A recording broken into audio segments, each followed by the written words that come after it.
قسمی که شما میدانید کارهای زیادی را میتوانیم از ترمینال ویندوز انجام بدهیم. اما چطور فایل های اضافی ویندوز را از ترمینال شناسایی کنیم تا بتوانیم آنها را پاک کنیم؟ پس بریم که شروع بکنیم. قسمی که شما میدانید هر چقدر ما از ویندوز استفاده کنیم یک سری فایل ها برای ما شما تولید میکنند که نه فضای هارد دیسک ما را اشغال میکند و همچنین سرعت ویندوز ما را پایین میارند.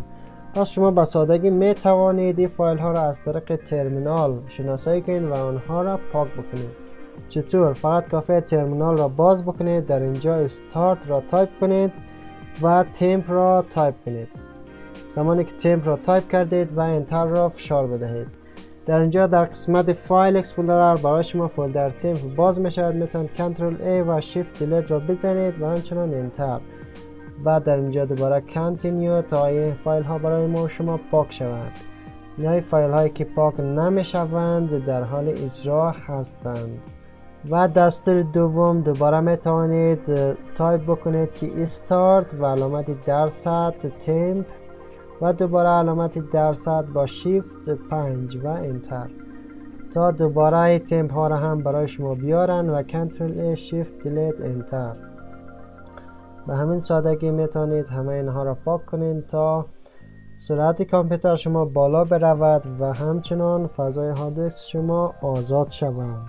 میتونید دوباره تایپ کنید start recent و انتر که فایل های اخیراً استفاده کردید را هم پاک بکنید.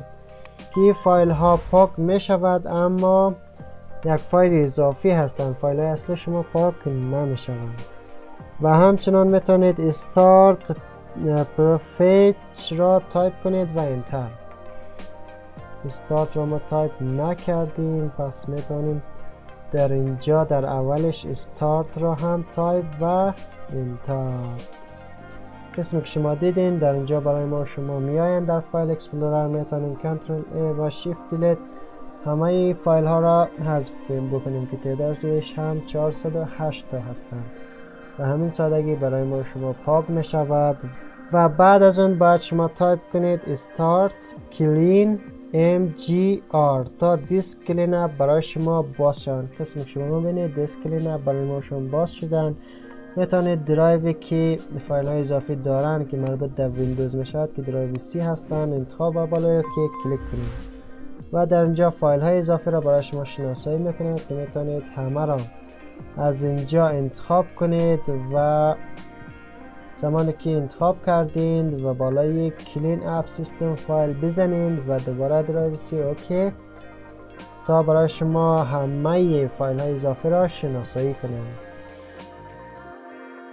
خب قسمی که میبینید در اینجا برای ما شناسایی کرد. دوباره میتونید همه را انتخاب کنید و بیاین در تب بعدی و از پایین که سیستم رستور هستن میتونید کلین اپ را بزنید تا برای شما سیستم رستور هر چیزی که دارین را هم پاک بکنند و ما نمیخوایم سیستم رستور پاک شوند و دوباره میتونید بالای اوکی کلیک کنید و دوباره دیلیت فایل تا همه فایل های اضافی شما را پاک بکنند. به همین سادگی. تشکر که تا آخر این ویدیو همراه من بودید. خیلی دوستتان دارم. در ویدیوهای بعدی میبینمتان.